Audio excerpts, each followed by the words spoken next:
Hello everyone, welcome to Citrix ADM Service monthly webinar, and my name is Asit. I'm the host for this webinar. I'm Asit. I have along with me Rahul, who will be speaking about keyboard and mouse based bot detection, and then Komal will be speaking about observability solutions for applications using Service Graph. This is the broad agenda for this month's webinar. We'll start off with an overview of ADM service, and I'll help you understand how does the ADM service fare with respect to the ADM on-prem solution. What are the differentiating features? Talk a bit about the two licensing mode we have, which is express tier and the paid tier. And then I will talk about a use case on how you can make your applications SSL configuration secure and make the application A+ rated as per the Qualys Lab with the one-click configuration. We'll see how you can also use custom app and web insights in ADM service, and then Rahul will talk about keyboard and mouse based bot detection, and Komal will talk about modern apps using Service Graph. So Komal will go first, and he will start off. This is how you can get started on ADM service. This we have been talking for last few webinars. Basically, there's a 3-step process in which you can get started. You need to create an account in Citrix Cloud, and once you have an account, you need to sign in. After signing in, you get 4 different options to get started. So you can install an agent on hypervisor, public cloud, or as a microservice, or you can use the agent which is there within the ADC, and use the built-in agent as your mode for getting started. This is the fastest mode. And once you use the built-in agent and you have called in the script, you need to pass on the service URL and the activation code, and then you get onboarded. This is how simple it is. Let's quickly look at some of the advantages of ADM service. Because it's a cloud-based solution, it brings with itself a lot of advantages. Like you can get started very quickly. You don't spend any effort in managing the HA and DR for your environment. We offer state-of-the-art advanced machine learning solutions, which are very exclusive to ADM service, both in area of app performance usage and app security. Also, it helps bring down your operating cost because you're not spending time and effort and resources in managing your deployment of ADM on-prem, and can manage any ADC environment, whether they're in public cloud or on-prem or a hybrid combination. And in this slide, we'll quickly see how does ADM service compare with respect to the ADM on-prem. How does ADM service fare? So these are the differentiating features. So wherever you see a lot of tick marks, those are only exclusive to ADM service. In today's webinar, we'll speak only about some of the recent ones which we launched. So app usage analytics helps you find out any usage anomalies of your application, be it terms of requests per second or throughput or data volume, and find out which are those apps whose usage pattern is volatile. Similarly, app slowness root cause analysis helps you to understand, are there any apps which are slower, and what are the underlying factors which are contributing to the app slowness. And this also uses a machine learning model, which helps you understand these apps which are slower. And we recently launched Venafi integration, using which you can completely automate your certificate issue and renewal. This is also exclusive to ADM service. And we have two advisories now in ADM service. Upgrade advisory helps you track the life cycle of your ADC's software build, from end of maintenance, end of license life perspective, and can also know which of your ADCs are not on the latest build. Security advisory helps you find out which are the common vulnerability exposures as Citrix publishes from time to time on the ADCs, and how do you quickly mitigate those CVEs which are existing on your ADCs. Talking about deployment and configuration, we have launched low touch onboarding to ADM service, which is available to all ADCs which have ADM service connect feature. And these ADCs can get started on ADM service using a low touch onboarding method, which is available. And smart deployment of ADCs in AWS helps to quickly spin up a ADC in AWS using few steps. That's a quick way of bringing up an ADC in public cloud. We have support for AWS, and Azure is also being worked on. And the last one is the feature which we'll talk today, which is about how do you configure a secure A+ profile for your applications. There are two tiers in which you can get started on ADM service. Express tier is a freemium tier. It's available for free. Only limitation is that there are some feature limitations. You get analytics. Hey, can you Yes. please slow down a little bit? There is, I think some people are not able to follow. Can you please slow down? Sure. Okay. Yeah, so ADM service has two tiers. One is the Express tiers, which is like a freemium version, and it is available for free to our customers to try out the solutions. And when you get started on the Express tier, you get analytics for two virtual servers, network functions, and network reporting for two virtual servers. And you get only two configuration jobs and two stylebook configuration packs. However, this is a permanent perpetual tier which is available to you, and you are only limited by these features and the storage, which is up to 500 MB or 1 day of data, whichever is lesser. And once you explore the product on the Express tier and you have got a feel of what the product is able to do, you can then choose to expand to the advanced license tier for full set of capabilities. And this helps you to explore analytics features and capabilities by licensing virtual servers depending on how many virtual server licenses you have bought. And then you get analytics for SDX and gateway insight for ICA traffic and for your gateway virtual servers. You get web and SSL insight for all web application traffic, and security insight likewise. You can also get unlimited storage. Once you move to the advanced license, there is no storage limitation, and by default you get half a GB of storage for every license you buy. So, and you can also choose to get additional storage with a separate storage queue which is available. And here you are not limited by any management monitoring automation capabilities. You can have unlimited config jobs and unlimited stylebook config packs. In Express tier, we saw there is a limitation in two config jobs and two stylebook config packs. Here there is no limitation. Um, Thank you, Asif. I'll just quickly show my screen.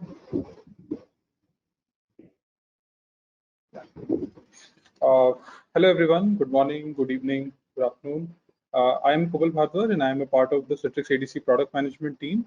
I will talk about uh, a new area in which we have been working, where Citrix ADC and ADM can be used to improve the observability of microservices application. So what are microservices? What is the context of microservices here? So let's get just started with that.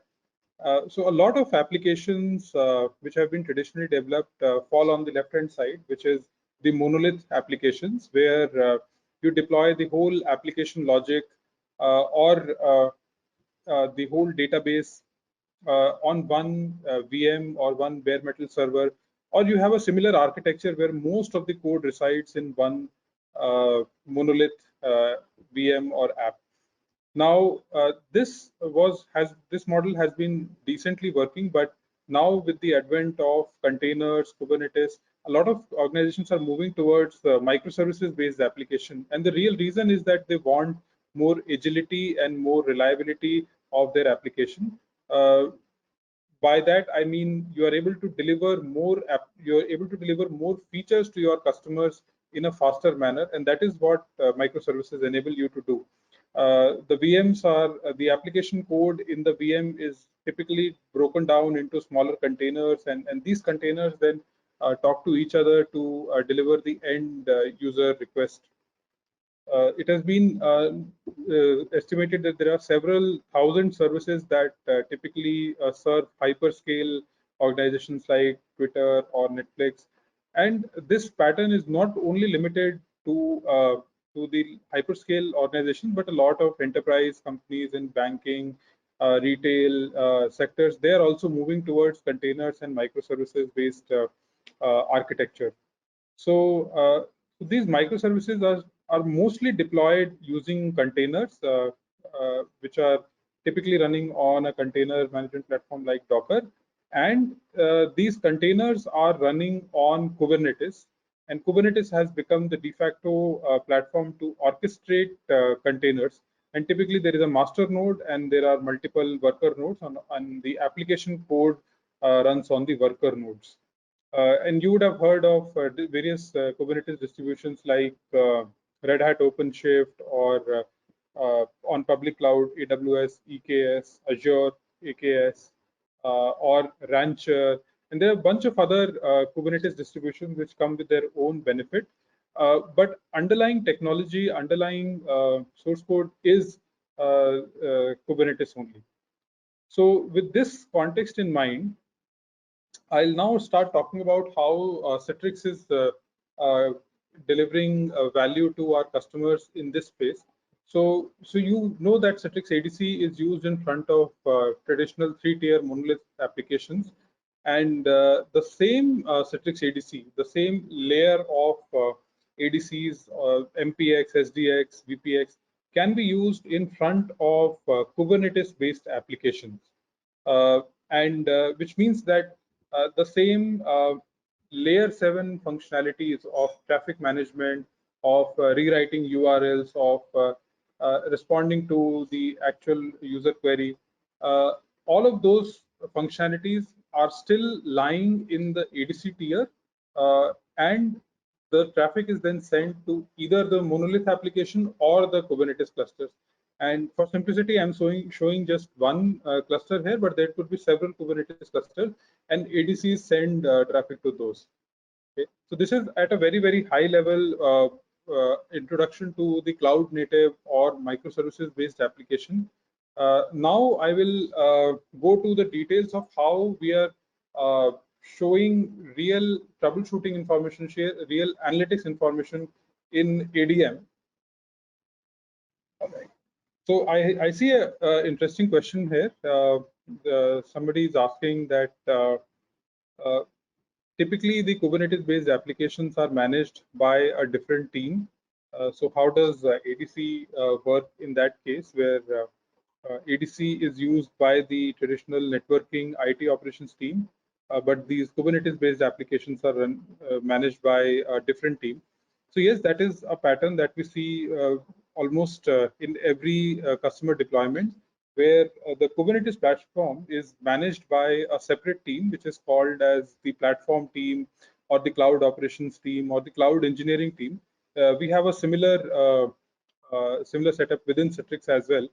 And uh, in fact, the ADM service, which is topic of discussion for this webinar, is also running as a microservices, and it is managed by a platform team. However, these platform teams, they also need an external load balancer ingress solution so that the traffic can be routed to the actual applications which are running inside the cluster. So this overall solution is delivered by these combined teams, by platform team and the networking team. When they come together, then this solution is run in production. So there is a need of ADC, there is a need of the networking team to work in conjunction with the platform team or the cloud engineering team. So I hope that answers your question. So this was the poll question. And now I will take a leap into ADM. So with this context that your ADCs are now running in front of your Kubernetes applications. So there are a lot of times the situation that there is a challenge in front of the application owners and in front of the platform admins, that one of the challenges in this cloud native architecture is to troubleshoot applications when something goes wrong. Because typically one end user request is served by several microservices, and which are developed by different teams and which have their own technology stack like Java, Python, etc. So when an end user request is facing some errors like or high latency, then how does the platform or the admin team know that which microservice was the bottleneck? So this is the problem statement that we are tackling. Which microservice didn't meet its SLO that resulted in overall bad user experience? Okay? And we see this as a common problem which is coming almost on an everyday basis whenever your cloud native services are not running as per expectation. Then somebody has to go and look at the overall application landscape and then figure out, okay, there was a problem within this particular application, and the complexity is also increased because these pods, these Kubernetes applications are ephemeral in nature. So the container that is running right now, it may or may not be running after one day. So So when you are actually troubleshooting, it could also be the case that the actual pod on which this traffic was running is no longer running now. There are several such challenges, and we have come up with one solution under this observability umbrella, which we call as Citrix ADM Service Graph, and it is an intuitive dashboard to troubleshoot microservices and figure out the root causes. So I'll show you uh, the sample service graph. So I am now logged into ADM service platform. I will go to applications and then service graph portal. And here you will see two different type of service graphs. One is global service graph and the other one is microservices service graph. The global service graph is populated by default.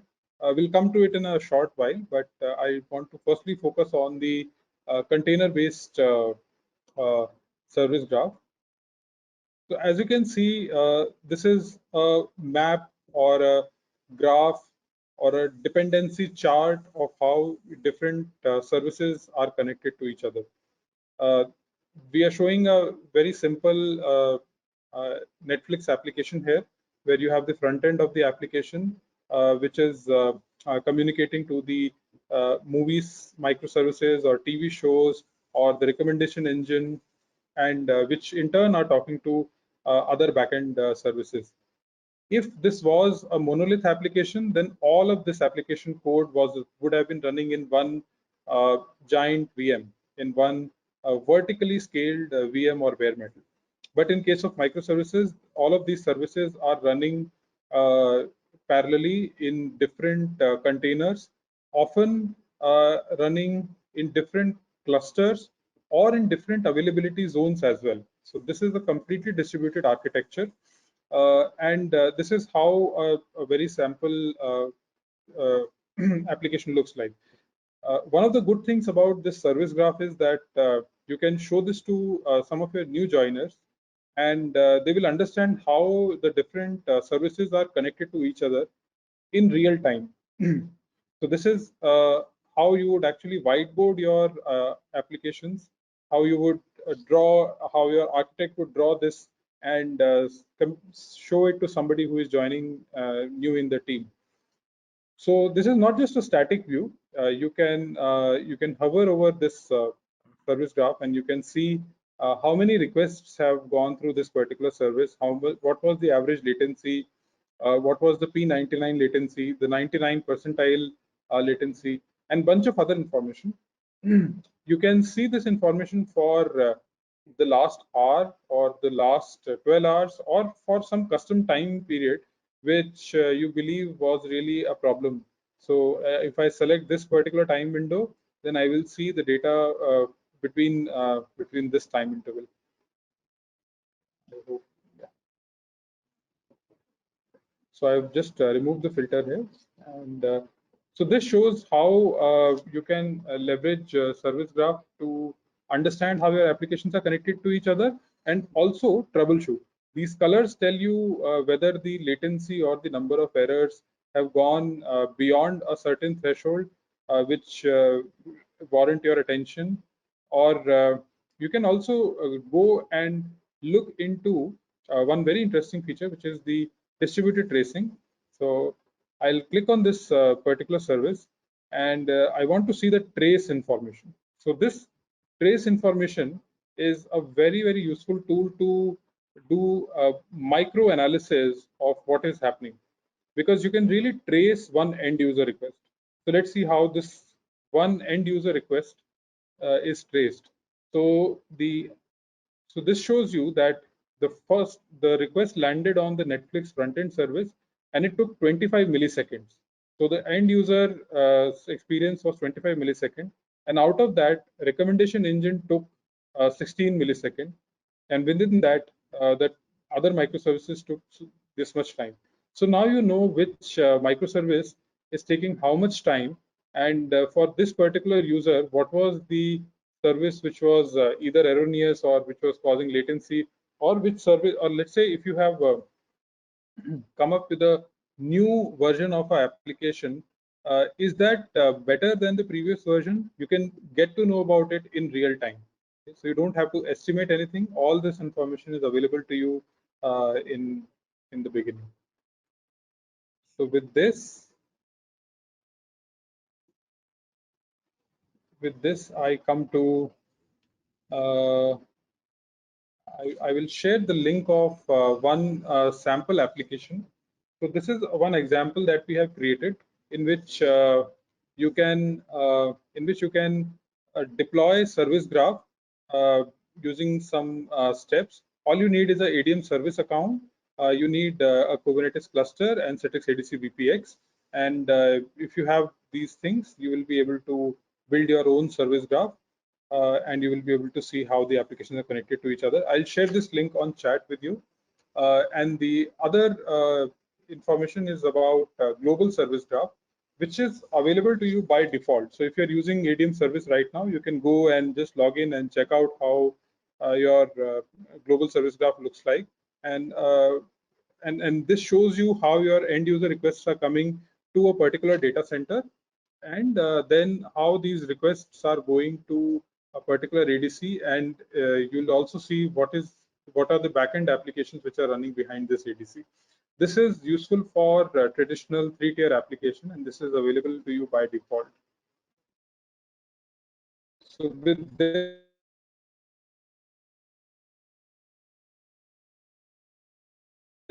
I back to Asit, and yeah, so I have talked about this. I'll share the link of the service of the example with you, and with this, I come to the end of my section, and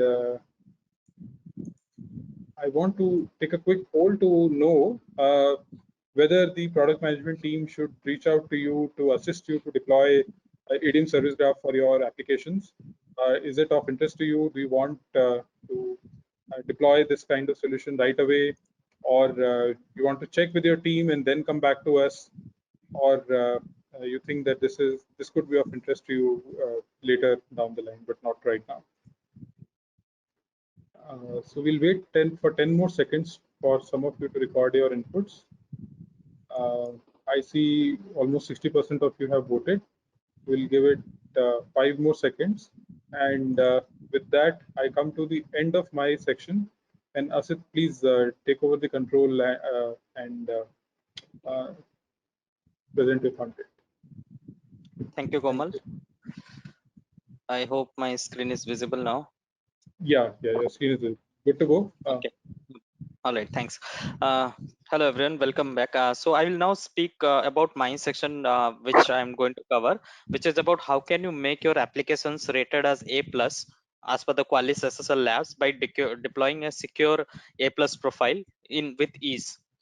So before we start that, let's understand what does this A plus profile mean. And this profile, A plus profile, is being offered. You can check this by SSL Labs, which is offered by Qualys. So this helps you to understand understand and assess the configuration of your SSL web servers. And this is a free service wherein somebody can go to SSL Labs and check their rating of their application. And with SSL usage becoming widespread, there is a gap which is there today in terms of how securely the SSL is configured. And this has two parts. One is you have to ensure that your certificates are up to date and they're issued by a designated certificate authority. In addition to that, you have to ensure that the right configuration is there for your SSL virtual servers.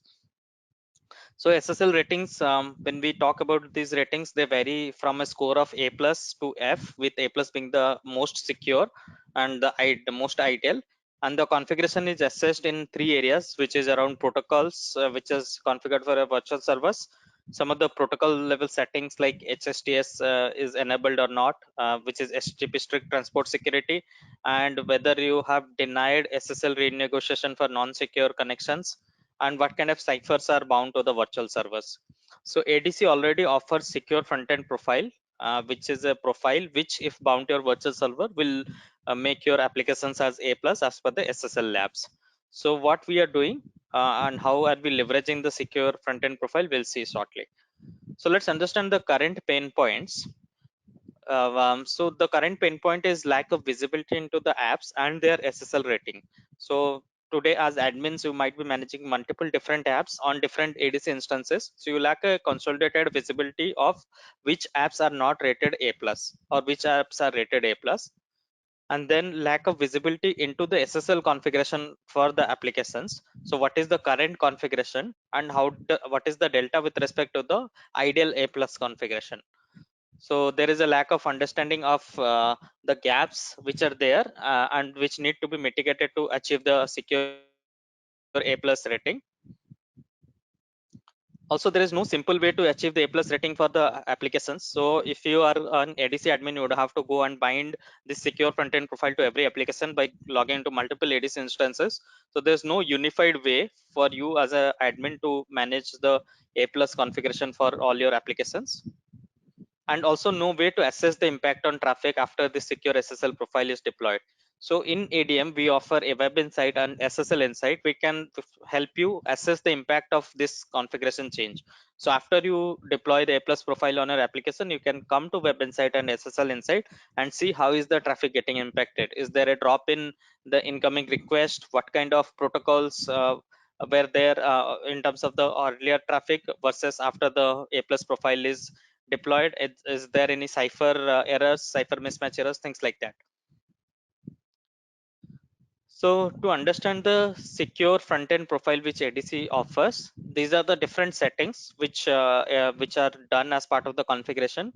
In protocol, it ensures that all the older protocols like SSL v1, v2, v3 is disabled. Even TLS 1.1 is no longer considered to be secure. That is also disabled.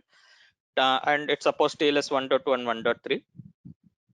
In terms of protocol settings, HTTP strict transport security needs to be enabled and the maximum age configuration needs to be long enough.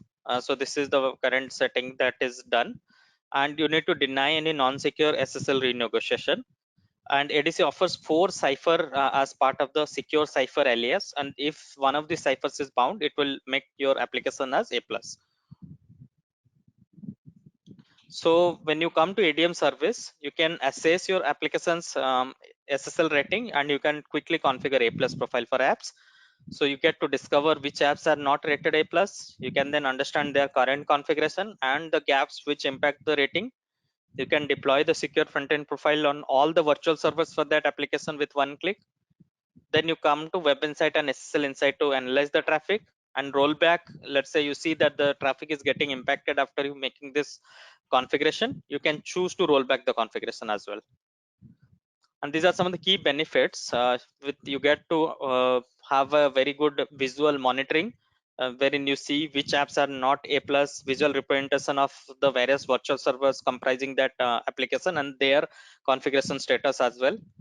The configuration is simple with only one click and you can deploy it on all the virtual servers.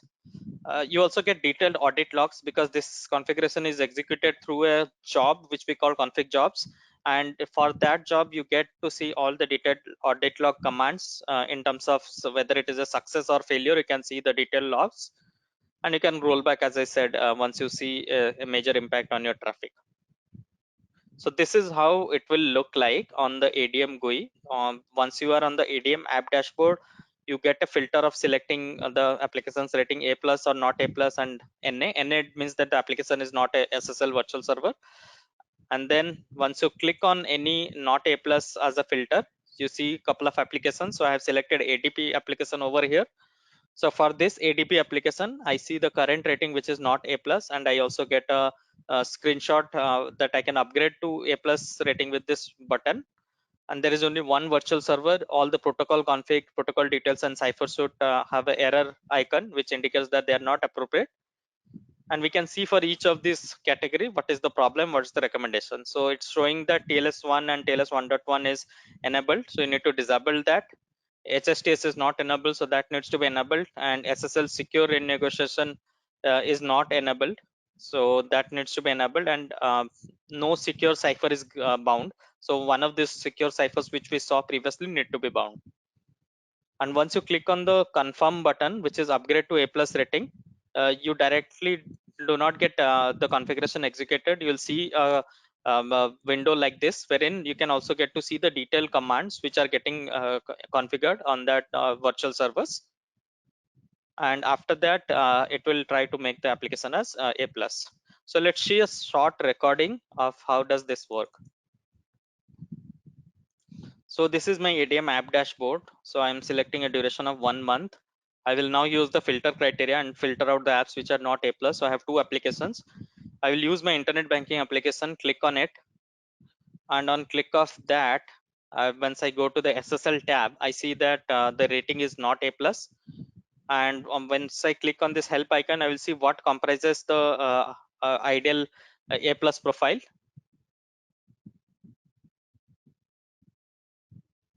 And after that, once I see that, I can then see details of the virtual server as well. There is one virtual server which is bound, and on hover of the protocol configuration, protocol details, and cipher suite, each of these has a problem, and that's why it is not A plus. And we can also go further down and see which are the recommendations what it is giving. It is giving recommendations to disable the older protocols. It is also giving recommendations to enable few settings for HSTS and SSL secure renegotiation, and a list of cipher suits. So there are some other unsecured cipher suits which are bound, which it is asking me to unbound, and I can bind any of the secure cipher which ADC is giving. And then I will just click on this button which is upgrade to A plus rating.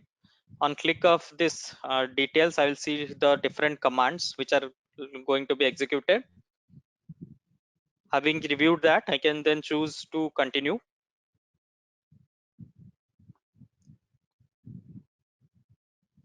I will continue now. Now it is using a configuration job to execute the commands on all the virtual servers. In this case, there's only one virtual server, so it will be executed only on that virtual server.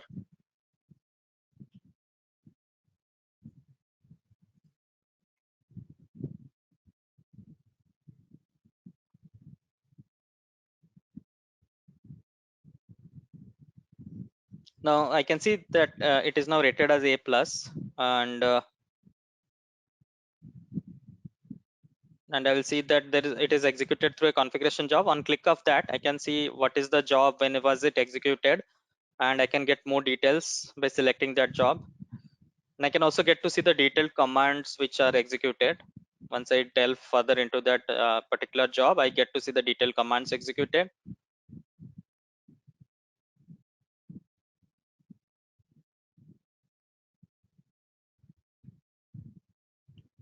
And the recommendations. So right now we don't have any recommendations as such. I can also roll back once I feel that I don't want this configuration. I can choose to roll back as well.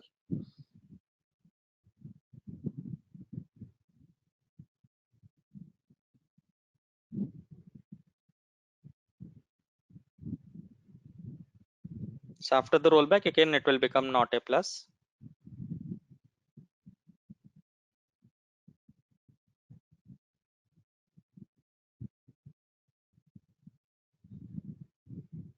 Yeah, so that's all in this video.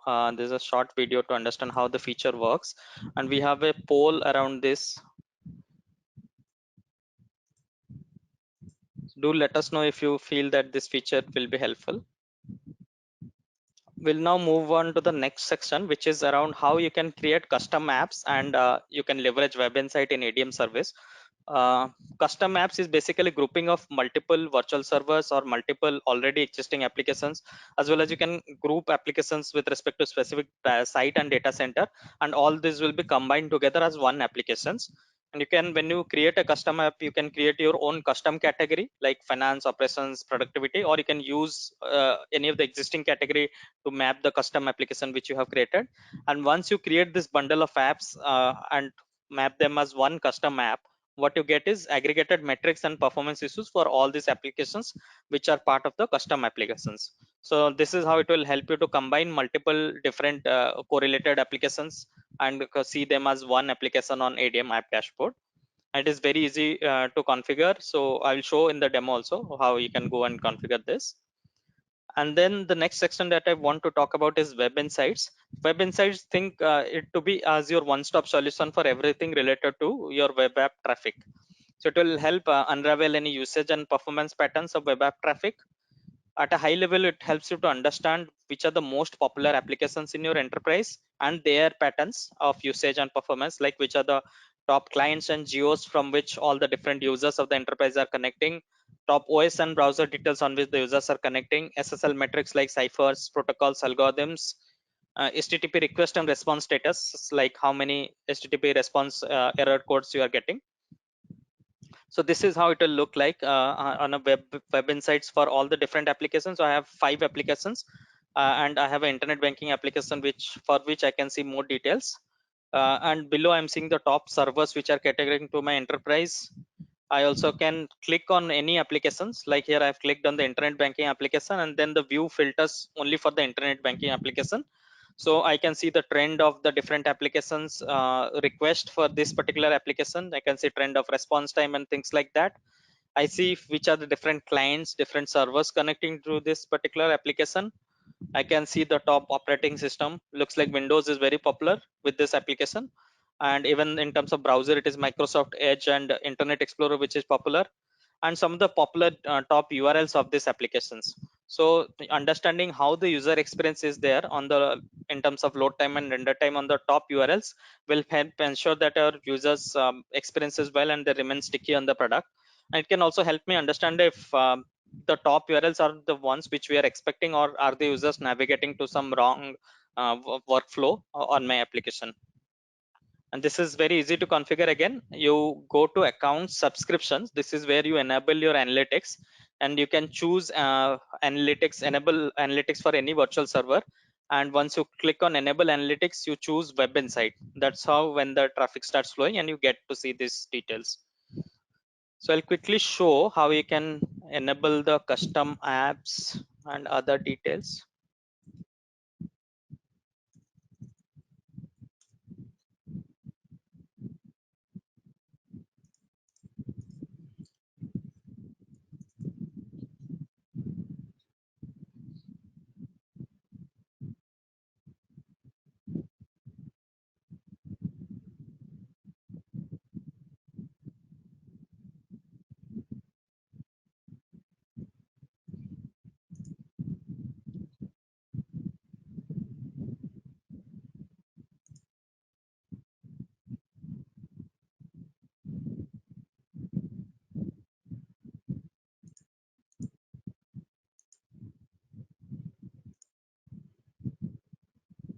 So I'm just logging into the ADM service product, and I'll show how do we enable the custom apps. And I'll quickly take you through what are some of the insights, how you can see on the Web Insight. So for custom apps, you'll have to go to the app dashboard, and you go click on the manage apps. And here you can create a new application, and you can give any name to this application, let's say test. And as I was saying, you can select any of the existing category or click the add button to create your own category. And then here you can define the selection criteria. I can define a range of virtual server, range of backend server, and things like that. Or I can use any of the existing applications and add an application which is already existing. And this is how I will create my custom app. Combine multiple applications or virtual servers into one custom app. Now let's now look at what does the Web Insight look like. So for that, I will go to my applications and Web Insights. Once I go there, I see which are my top applications. I see in terms of the request, these are my popular applications. And I can take any particular application. So before that, I can see the overall at an enterprise level top servers, top geographies from which the different users are connecting. So I have users from US, Iran, Netherlands, and India. I can see some of the how many applications are getting HTTP response code as errors, 5xx errors and 4xx errors. And then I can delve into the details of any particular application. So once I click on internet banking, I will see everything pertaining to internet banking, the trend of requests. I can see trend of response time, and then which are the clients, servers, and geographies for this particular application. So this is how you get started at a high level. Start from all the applications in web insight and then click in the details of one application. And to enable that, you have to go to accounts, subscriptions, and then enable license on one virtual server, and then enable analytics, choose web insight. So that's all I had to cover. I will now pass on the control to Rahul, who will talk about mouse and keyboard based bot security. All right. Thanks, Asit. I hope my screen is visible. Okay. Yes. Good morning, yeah, thanks, Asit. Good morning, good afternoon, and good evening, everyone. My name is Rahul, and I'm part of the AppSec product management team here at Citrix. And so today we're going to talk about the latest addition to AppSec ML analytic use case, where we'll be able to detect humans from bot based on keystroke and mouse movement dynamics. But before we go to this particular use case in detail, just wanted to take a step back and look at the bot landscape and why there is a necessity to have these advanced analytics to detect bots. You may very well know that if you have a public-facing application or API, anywhere from 30 to 50% of the traffic that is coming to your application or public-facing API could be bot traffic. Now, this could be both good bots and bad bots. Good bots, such as Google bots, are needed for traffic to come to your website. It is used for search engine optimization. But on the other hand, bad bots can cause a lot of harms. They can be used for data breaches, that can be used for layer 7 DDoS attacks and multiple other attack vectors. And bots can vary from simple bots, probably bots written by script kiddies, to really sophisticated and complex bots that try to mimic human behavior in every way. Simple bots can be easily identified or can be identified with help of allow list or deny list based on the IP reputation database that we have or the signatures that we have and we constantly update. But when it comes to more of the sophisticated bots, it cannot be easily identified just with static rules. So that's where machine learning engine that is available on ADM service comes into play. So we're able to do a behavior analysis of the traffic to a particular application, look at the amount of data that is downloaded, what is the odds success failure rate, and various other factors, and determine if it's a bot and what sort of attack that particular automated script is trying to do. Is it trying to do an account takeover or various other kinds of attacks? Now, we have a lot of these use cases already available on our ADM service platform. We have, we are able to detect, layer 7 DDoS attacks, such as if somebody's trying to do an excessive client connection or somebody's trying to do an unusually large upload-download volume. We are able to, profile the traffic for a particular application for a particular day and time of the day, and then kind of come out with a prediction model of what is the expected traffic.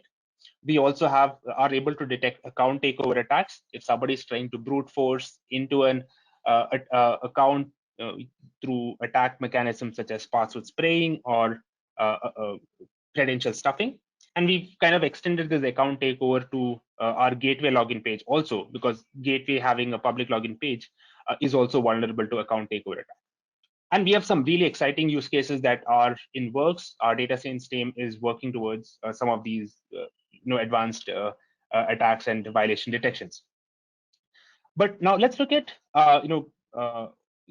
how we identify humans from bots based on mouse movement and keystroke dynamics.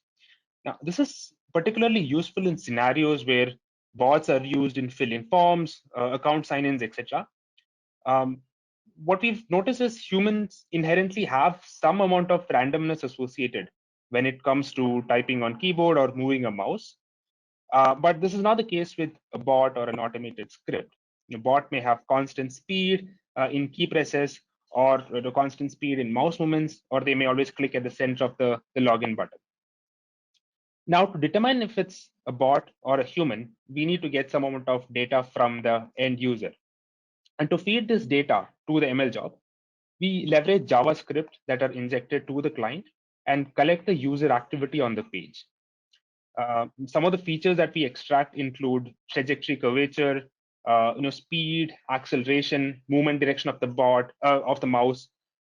We also look at the time between key presses, time between key press and release, and various other parameters. And interesting fact is that when our data science team was building these use cases, we kind of not only leveraged existing data sets, but we also created a WordPress page that kind of acted as a honeypot for bots, and we're able to collect live and real world data and build this use case based on that. Now, coming to the configuration part, one thing that is slightly different from earlier AppSec ML use cases such as excessive client connections or account takeover, is that in this use case, customer needs to have a bot profile configuration. By that, I mean, they need to have a bot management module on ADC enabled and need to have a bot profile configured.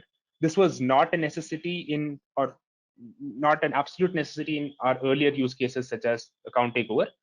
We used to get violations even if customers did not configure bot management on ADC. However, in this use case, we need to have that. And the reason being, we use the bot module to inject the JavaScript into the client response that helps collect user activity mechanism. So since keyboard mouse based is another extension of bot detection method, we kind of figured out that this is the best way that we can inject that JavaScript and get the data that is required to run our ML models. So there are two paths to configuration. First one is to enable keyboard mouse based bot detection on ADM service. This is similar to all rest of the use cases that we have. We configure it on the behavior check profile. And the second part is to configure the bot profile on ADC to send that JavaScript. So this screenshot shows the first step that I was mentioning. So this is on the ADM service UI under the security violations page. On the settings tab, you create your behavior-based check profile. So within this profile, you select what applications you want to protect and what are the different use cases that you want to be enabled for that particular set of applications. So now we have added here the keyboard and mouse-based bot detection use case also. The second part is pushing that configuration that is needed on the bot profile. Now there are three ways to do it. One is we can do it via ADM stylebook, ADM service stylebook, or you can directly configure it on the ADC via the ADC UI or the ADC CLI. So the way we do it is in stylebook. Once you reach to the stylebook page on ADM service, you select the bot stylebook, go to the bot profile setting, and therein you'll find the keyboard mouse-based movement-based bot detection option. So you enable it, and then you enter the URL or the page in which you want to send the JavaScript. Now you don't necessarily, so there is an option to change the JavaScript name and set the post body limit, but you don't have to change it. You can leave it at default. And this is the similar configuration. So instead of doing it on the stylebooks, you can do it directly on the ADC CLI. The first command is to enable keyboard and mouse based bot detection. The second URL is to configure what URLs on what URLs where the JavaScript has to be injected. And the third command is if in case you need to change the name of the JavaScript, you have that option. And the last one is to set the post body limit. Again, this is you don't have to change it if there is no need to. Now let's look at a quick demo of how we identify. So first we'll see a human trying to type into a login page. Now this is a human that is typing the username and password. Next, we look at how a bot would interact. So what we've done is for this demo purpose, we've created a bot with certain characteristic. So we run that automated script, and on running that automated script, we see that the bot goes ahead and types in the credentials and passwords using the characteristics that we had defined earlier. So then we look at on the ADM UI, how do we see these violations? As is the case with all other security violations, you will find the keyboard and mouse-based detections also under the security violations tab. You can either click on all violations page or go to specific application and view the violation. And you'll find that there is a keyboard and mouse-based bot detection. You can click on the hyperlink, which opens up a separate pane, and you'll find more details. You'll get to know the application which is affected. You have the client IP address. And also you can see the decision criteria. So here we have, it's marked as both keystroke and mouse-based bot detection. But if in case there was, we detected bot based only on the keyboard movement, then we would put that as the decision criteria. But in this case, we were able to detect it was a bot based on both the keyboard movements and the mouse movements. And you also get to see the bot type and bot category. And then you can use this information, export this data, and take further actions. So I have one final slide, and this is basically a feature that is going to come out pretty soon, but wanted to give a heads up. This was an ask that we heard from multiple customers, that since we do a lot of AppSec violation detections on ADM service, and a lot of times you've heard that SecOps and security admins, they use a single pane of window, which is their SIEM, and Splunk is one of the major SIEMs that are used, and they would like to see these violations exported to the Splunk dashboard. So we are coming out with this particular feature very soon, and we'll be able to integrate or export violations from ADM service onto the Splunk dashboard, and which will make hopefully life much easier for the security admins. So this is just a heads up. Hopefully in one of the next webinars, we can go through a detailed demo. All right, thank you so much. That brings to the end of my section. Asit, back to you.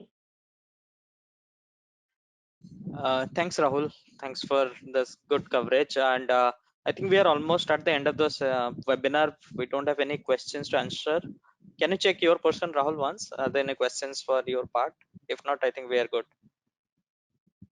Sure. I think no questions, what I see. So just to inform everyone, next month's webinar will be more focused on analytics, all analytics use cases that you can solve for your ADC. It is going to be analytics only theme. So do stay tuned for next month's webinar, which will be in June. Thank you for your time. Thanks once again, and stay safe.